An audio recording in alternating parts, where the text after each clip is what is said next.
And since I first joined this journey toward a free and democratic Iran, one thing has become very clear to me. The regime, the mullahs, will never be able to stop you all to fight for a free and democratic Iran.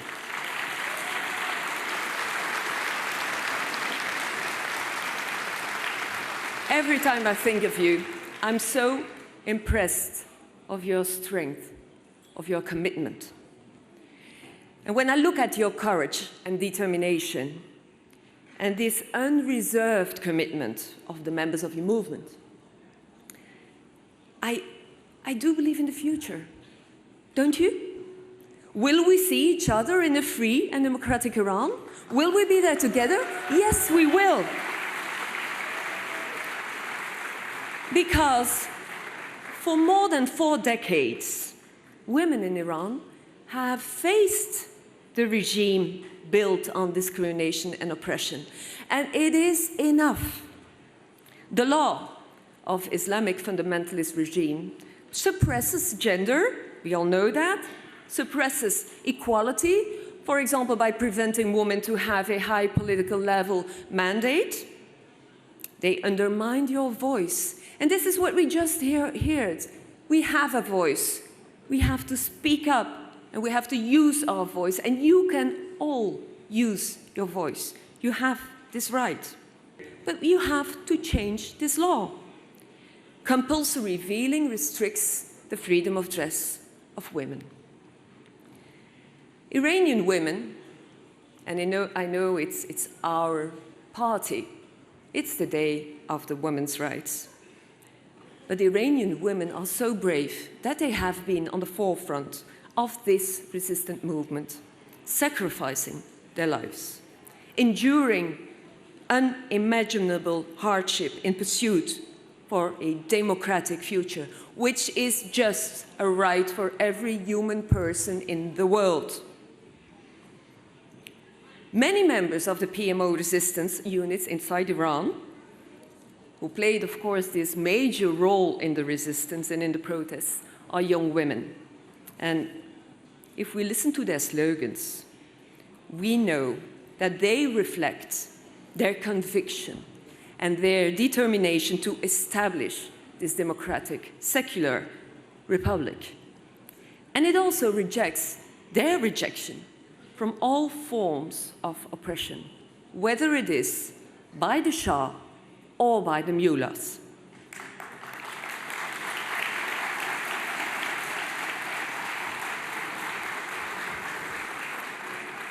And the regime recognizes the role of women, the important role of women, but they pay it real hardly, because women imprisoned in Iranian prisons face unimaginable torture, brutality, and sexual assault. And the international community should stop looking away in face of a regime with so much hatred and enmity. Luckily, and very heartwarming, we can see Mrs. Rajavi. What a woman. Give her an applause. Mrs. Rajavi, who is at the helm of your organization. Because we love you. You are a true leader and an example of political leadership.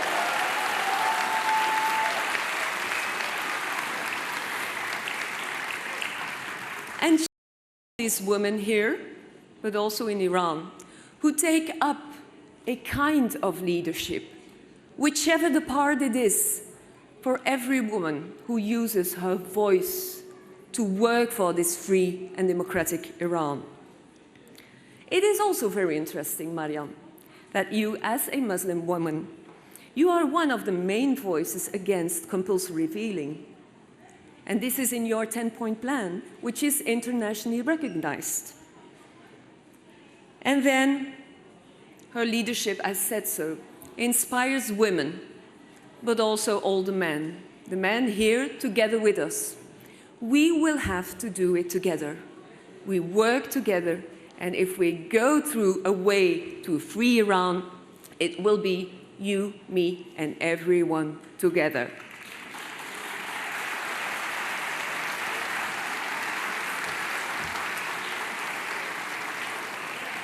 Because in this quest of gender equality in Iran, we have the undeniable truth that this regime must be overthrown. It will be the only way to get to this equality.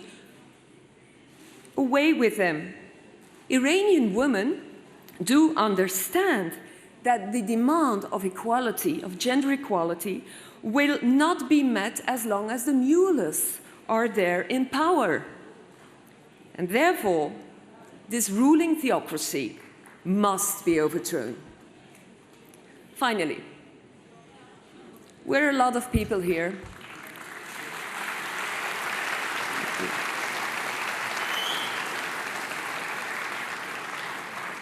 We're with a lot of people gathering here together. But the most important are back there in Iran. And I would like to address a few words to them. You're not alone. You have a support, a wide support, of democratic elected parliamentarians in Belgium, in my country.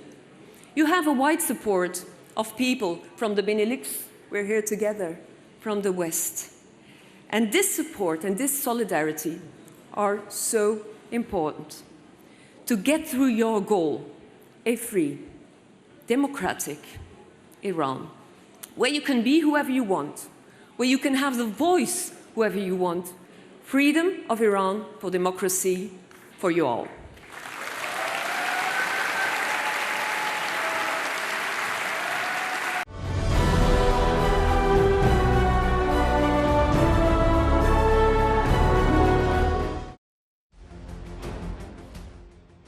کارین لیلتورپ، عضو کمیسیون خارجی پارلمان دانمارک. شهامتی که زنان و دختران ایرانی از خود نشان داده‌اند، گواه مقاومت روحیه انسان در برابر ظلم و ستم است. ما باید صدای خود را علیه تاریکی در ایران بلند کنیم. مردم دانمارک و دولت دانمارک از زنان ایران حمایت می‌کنند. Thank you very much to Nika Gruppioni. So our next speakers are from Denmark and from Iceland. We have with us a member of the Danish Parliament and member of the Parliamentary Assembly of the Council of Europe, Karin Liltorp, as well as member of the Icelandic Parliament and former Minister of Culture, Thorgerður Katrin Gunnarsdóttir. Accompanying them is Hanna Katrin Friðriksson, member of Icelandic Parliament and the chair of the Liberal Reform Party's parliamentary group.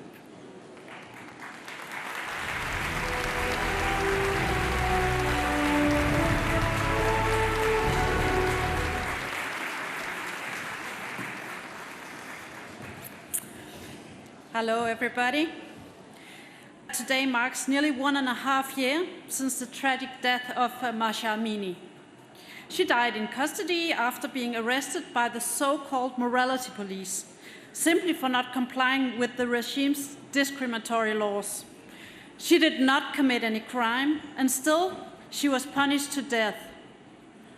The Iranian regime has refused to acknowledge the calls for changes. Instead, they have tightened their grip on both women and civic society, introducing even stricter laws. The Iranian regime has shown cruelty beyond belief, using violence and creating fear in a desperate attempt to stop protests, executions, systematic use of torture, including rape and other forms of sexual violence. The regime's treatment of women is just not a matter of isolated incidents, but rather a systemic form of misogyny. Women in Iran face significant challenges in achieving equal and basic human rights. We cannot ignore these cruelties. As representative and democratic, as for a free and democratic nation, it is our duty to stand in solidarity with those who fight for freedom, justice, and equality. Despite facing horrifying abuses, the women and girls of Iran have displayed bravery in the resisting against the regime. This courage comes at a very high cost. The courage shown by the Iranian women and girls is a testament of the resilience of the human spirit in face of oppression. We must raise our voices against the darkness in Iran. We must praise the brave women of Iran. We must work together towards a future where every woman can live free from fear and oppression.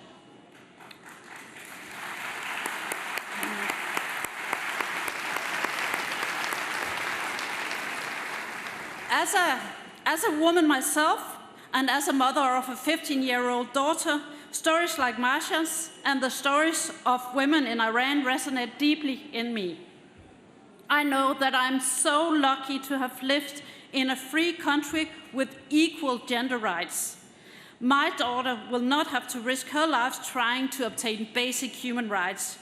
She is allowed to dress exactly as she wants to. She has the right to take the education she wants to, and she does not have to be afraid of going out at night alone. In Denmark, stories about oppression of women are fortunately only to be found in history books. If your mind is free, you will never become a slave. This line is from a Danish song written during the Second World War. This line came to the top of my mind when making this speech, as it reminds me of the women of Iran. You will never be slaves. The regime can try to repress you, they can torture you, but they will never be able to control your minds. Thus, the regime will never win.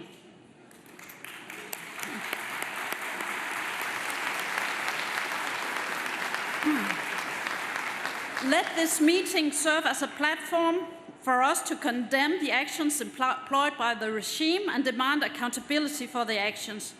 We, including the European Union and other nations with a commitment to human rights, should take decisive actions against the Iran regime. We should not let Iran sit in seats in international bodies. I want to let you know that the Danish people and the Danish government is behind the women of Iran. I'm so grateful to all of the Iranian people risking their lives to a better world. So I thank you deeply for your fight. We must let the Iranian regime know that they are so wrong. Thank you for letting me speak today.